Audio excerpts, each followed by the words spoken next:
আমি সর্বপ্রথমেই সেই মহান রাব্বুল আলামিনের কাছে শুকরিয়া গুজার করছি, যিনি আমাকে এবং আপনাদের সকলকে এই জান্নাতি মেহমানের মজলিসে আসার তৌফিক দান করেছেন। সকলে বলে আলহামদুলিল্লাহ। আজকে 15 ফেব্রুয়ারি জানুয়ারি আশরাফুল উলুম কওমি মাদ্রাসা প্রথম ওয়াজ মাহফিলের সম্মানিত সভাপতি, 13 নম্বর ওয়ার্ডের বিএনপি সভাপতি আব্দুল মজিদ তালুকদার, উপস্থিত আমি প্রধান বক্তার বক্তব্যের মাঝখানে বক্তব্য দিচ্ছি। আমি প্রথমে ওনার কাছে ক্ষমা চাই নেই, কারণ একটি বক্তব্য খুব সুন্দর চলতেছিল। সেই প্রধান বক্তা কারি হযরত মাওলানা মুফতি মহসিনুল করিম বিন কাসেমি, উপস্থিত আমার সফরসঙ্গী বিভিন্ন নেতৃবৃন্দ, বিএনপি ছাত্রদল, যুবদল, স্বেচ্ছাসেবক দল এবং উপস্থিত সম্মানিত মেহমানবৃন্দ, আজকে যে ওয়াজ মাহফিল, এই ওয়াজ মাহফিলে আমরা সকলে এখানে আসার সুযোগ আল্লাহ রাব্বুল আলামিন করে দিয়েছে। আমরা মুসলমান, আমরা পৃথিবীর শ্রেষ্ঠ ধর্মের আল্লাহ তাআলা জন্মগ্রহণ করিয়েছে, এর জন্য আল্লাহ তাআলা রাব্বুল আলামিনের কাছে শুকরগুজার করছি। আমাদের তো একটি হিন্দু পরিবারে জন্ম হতে পারত, একটা খ্রিস্টান পরিবারে জন্ম হতে পারত, কিন্তু আল্লাহ রাব্বুল আলামিন দয়া করে মায়া করে আমাদের একটি মুসলমান পরিবারে জন্মগ্রহণ করাতে আমরা ইসলাম সর্বশ্রেষ্ঠ ধর্ম, সেই ধর্মে আমরা জন্মগ্রহণ করেছি। কিন্তু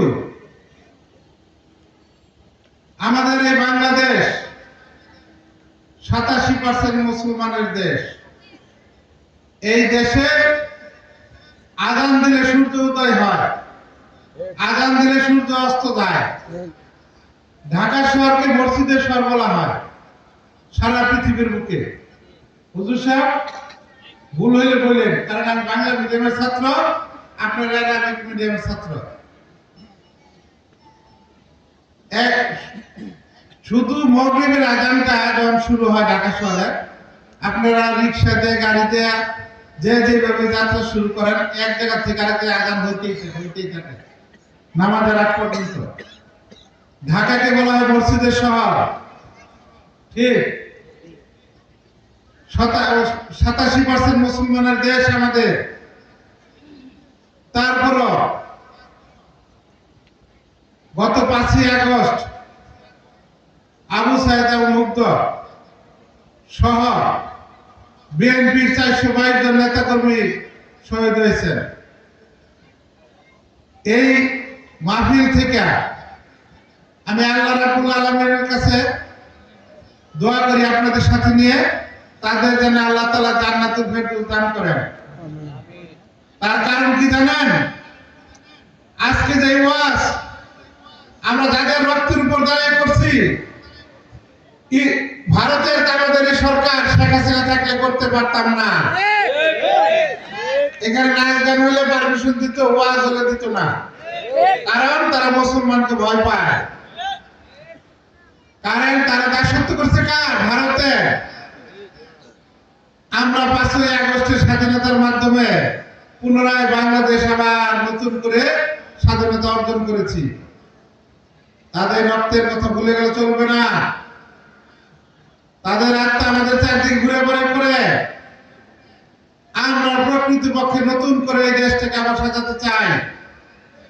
শহীদ প্রেসিডেন্ট রাষ্ট্রপতি জিয়া রহমানের আদর্শে, বেগম খালেদা জিয়ার আদর্শে আমাদের মাননীয় ভারপ্রাপ্ত চেয়ারম্যান তারেক রহমান আদর্শে আমরা দেশটা করতে চাই। আমাদের মধ্যে কোনো সাম্প্রদায়িক দাঙ্গা থাকবে না। যা ঘটনা, যা যুদ্ধ 5 তারিখে শেষ, এখন নতুন করে এই বাংলাদেশটাকে আমরা আবার করতে চাই। আমি আগেই বলেছি 87% বাঙালি মুসলমান, আমরা বাংলাদেশি মুসলমান। আমাদের এই দেশটা নতুন করে করতে হবে। মসজিদ মাদ্রাসায় ছেলে মেয়েদের পড়াশোনা করাতে হবে। যত মসজিদ মাদ্রাসা হবে, ইসলাম যতটা আমরা কাছে টেনে নিব, তত আমাদের সুখ শান্তি আসবে। আর যদি ইসলামকে আমরা উপর দিয়ে লেবাস দেখাই দেই, ভিতরে মুনাফিকি থাকে, তাইলে সেই ইসলাম পালন করে আমাদের কোনো লাভ নাই। শেখ হাসিনা চেয়েছিল আমরা গরু খাওয়া মুসলমান থাকি। 17 বছর কষ্ট করেছি, আন্দোলন সংগ্রাম করেছি আপনাদের সাথে নিয়ে। ছাত্র জনতা আমরা সকলে মিলে আন্দোলন করে আজকের এই ফসল। আমি তো বলেছি এই জায়গায় আমরা যে ওয়াজ করতেছি, পারমিশন দিল না এলে। এখন পারমিশন লাগছে? কোনো পারমিশন লাগে নাই। আমরা আলেমদেরকে সম্মান করি। আলেম হলো নায়েবে রাসূল। আপনারা সকলে সম্মান করবেন, তাদের শ্রদ্ধা করবেন, ভালোবাসবেন, ভালো মানুষের সাথে চলাফেরা করবেন। তাদের কাছে আমাদের অনেক কিছু শিখার আছে।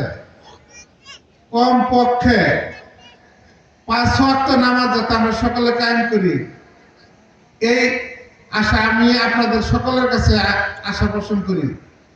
আর আমি বাসন থানা বিএনপি সভাপতি হিসেবে বলতে চাই, আনাচে কানাচে এদিক সেদিক কোন নেশা দ্রব্য যাতে কেউ বিক্রি করতে না পারে, কেউ যাতে খাইতেও না পারে, আপনারা সকলে মিলে প্রতিহত করবেন। না যদি পারেন আমাকে বলবেন, আমি আপনাদের সাথে নিয়ে প্রতিহত করবো। রাত্রে অবাধে চলাফেরা করবেন। যারা ব্যবসা বাণিজ্য করেন, যারা চাকরি বাকরি করেন, তারা অনেক সময় গার্মেন্টসের ছেলে মেয়েরা চাকরি করে বাসায় ফিরে রাস্তা চাইলে চিন্তা করে নিয়ে যায় না শেখার জন্য। সেই জিনিসটা তো তার না হয়। সকলে সবার দিকে খেয়াল রাখবেন, সকল ঐক্যবদ্ধ থাকবেন। আমাদের যুদ্ধ কিন্তু এখনো শেষ হয় নাই। ভারত কখনোই আমাদের বন্ধু ছিল না। শেখ মুজিবুর রহমান আমাদের বন্ধু ছিল না। সে সত্যিকারের স্বাধীনতা এই দেশে চায় নাই। এদেশের স্বাধীনতার ঘোষণাকে দিয়েছিল কে? শহীদ প্রেসিডেন্ট জিয়া রহমান। আপার আপসীর নেত্রী বেগম খালেদা জিয়া জেলখানে আবদ্ধ ছিল। আপোষ করলে রানীর বেশে সে থাকতে পারত, আপোষ করে নাই। তাকে ঘরবন্দি করে রেখেছিল। আল্লাহর বিচার, দেশ থেকে বিতাড়িত হয়ে গেছে শেখ হাসিনা। আমরা বেঁচে থাকতে আর দেখতে পারবো কিনা আমরা জানি না।